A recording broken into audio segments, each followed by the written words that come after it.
So to me, and you, and you, and you, and you, talk the water right now.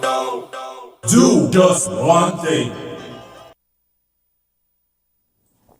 Good morning, everyone. Welcome to this week's edition of The Water Line, coming to you from the St. Kitts Water Services Department. I am Jamie Morris, Communications Officer in the Parent Ministry of the St. Kitts Water Services Department. And I'm honored to have as my guest today Assistant Water Engineer Chantal Hanley. So we'll be having a very swift but engaging discussion on a variety of things. Of course, we always invite you to participate if you care to, so feel free to call us if you dare to. So, Ms. Hanley, I want to start this way.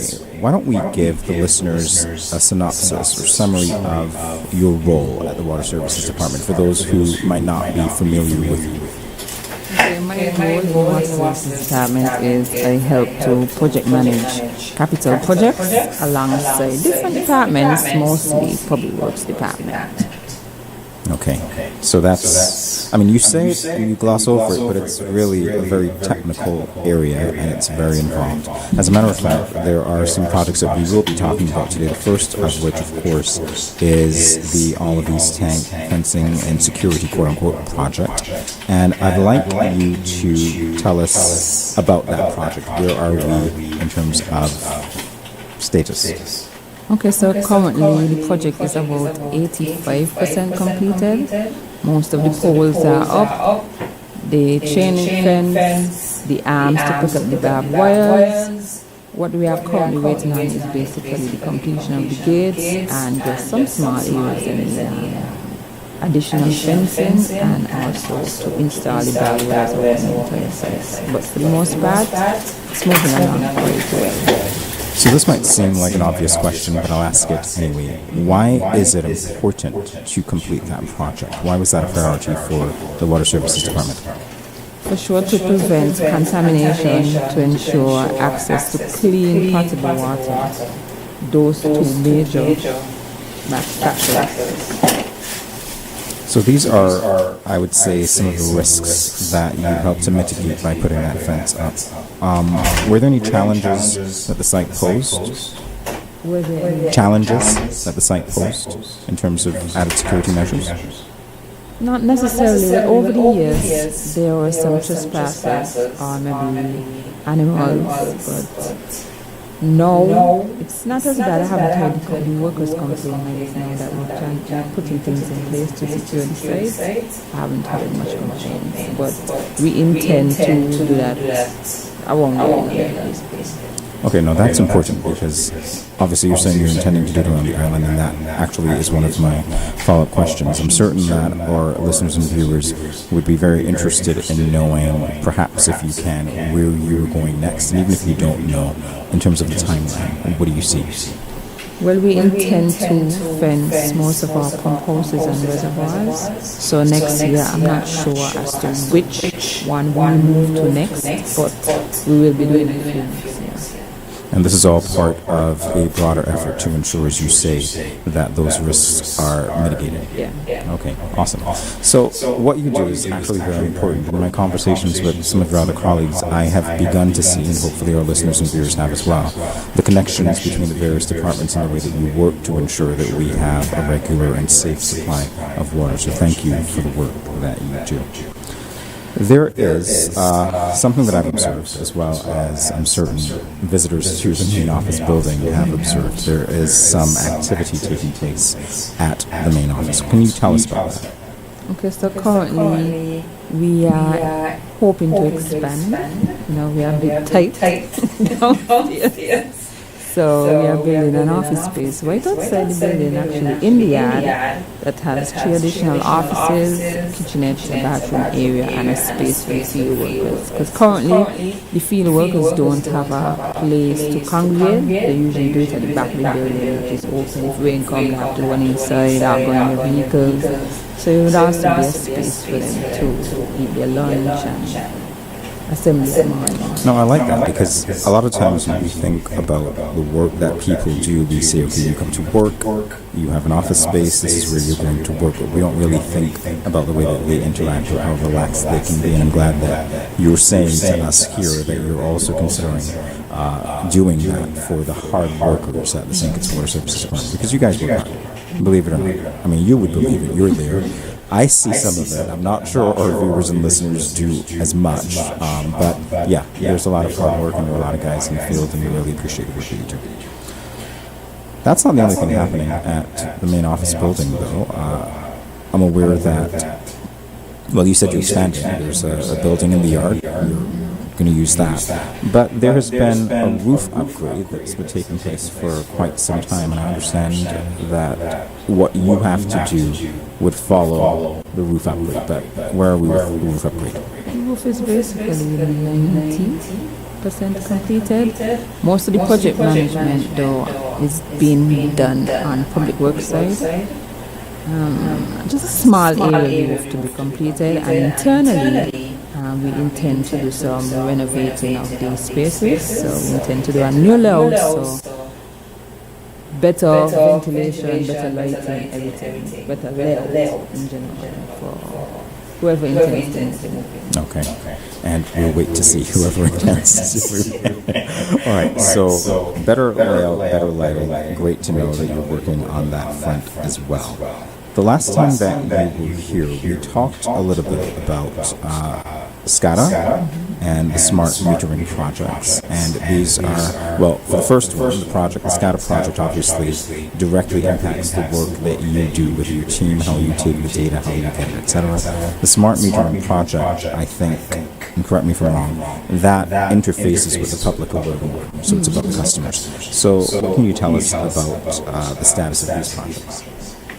So currently, that project, we would have hoped that it could have started this year. However, we're still being hopeful.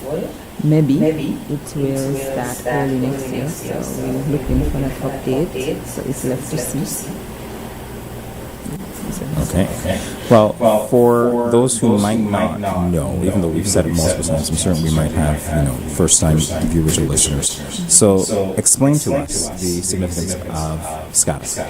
So SCADA is supervisory control and data acquisition, which will allow us to do remote monitoring and control the processes inside the office for some of the hardware of software for the department.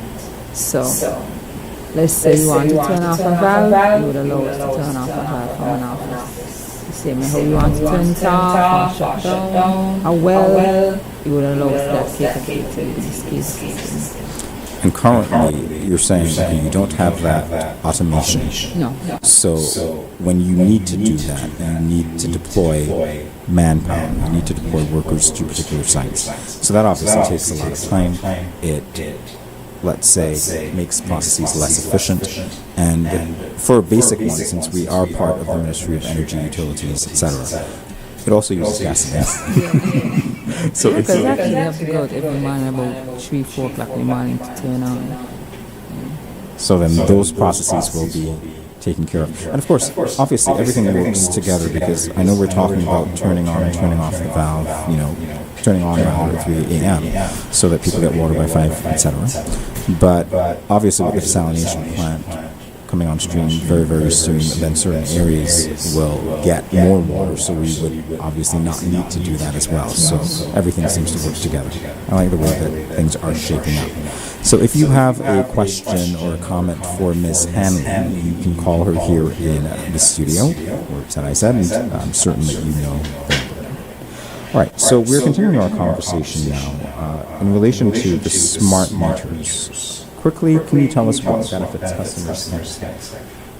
Okay, so accurate real-time reading, for one, which will help them to better manage their consumption.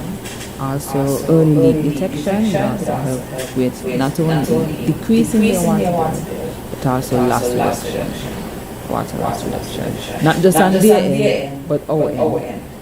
Early leak detection. Can you get into the intricacies of how that works? It's okay if you can't. I can think of the benefits, though, because obviously, from everything that I've gathered from the literature on water.gov.can's website, I realize that in a lot of instances, the customer is required to be active in their assessment of whether or not they have a leak. Are you suggesting that with the smart meters, they might not have to be as active? They still should, because water department goes up to the meter actually, which some customers seem to be a bit unsure about. Our work goes up to the meter. Everything after the meter into their private property, the customer is supposed to deal with it. So basically, when the readings are high, they should at least make sure first that no leaks in their house, no leaks on their property. Okay, and that's very important. Now, I understand as well, because of the nature of your workforce, your colleagues, some of them are plumbers, so they give very good advice when they come here bi-weekly in terms of telling customers this is what you need to check for. We've had those discussions about those old toilets that seem to waste so much more water than we would even realize. So changing those things out as well is very important. And of course, the smart metering system would help as well. So it's very, I love the way that things are working. I keep saying that, but it's true. Things are working together, and I think that there is an undertone of a partnership between the Water Services Department and the customers to ensure that water is conserved, to ensure that you don't pay more for it than you need to, and it makes your life a whole lot easier as well, I would imagine. All right, so in the next few moments, as quickly as this time seems to have gone this morning, you have a lot of initiatives on the way. You mentioned a few of them today, from infrastructure improvements to technology upgrades. So I'd like you to summarize the department's approach, the way that you see it, in terms of improving water service delivery. How do you see it? Yes, the department's approach is to ensure that the water is kept sustainable, that we conserve the water for sure, because even though we bring in more water on the stream, we can't waste water because we have more water. So pushing conservation for sure, and also productivity. So better equipment, better productivity. Very true. You're very succinct, but obviously you're hitting those nails on the head. Absolutely right. And to your first point, it's something that I discussed with your supervisor, Mr. Williams, and even Dr. Hogue when he was here with Mr. Williams about that conservation, because I think that's a very important point that you made. When it comes to more water being available, then people might not automatically relate to needing to conserve water when more water is available. But still, that message is very important. So I guess you and I have to do some work on that front, along with everybody else in the ministry, to drive. But not just us, the customers as well. Us and the customers. Yes, because there is that messaging that needs to be right on point.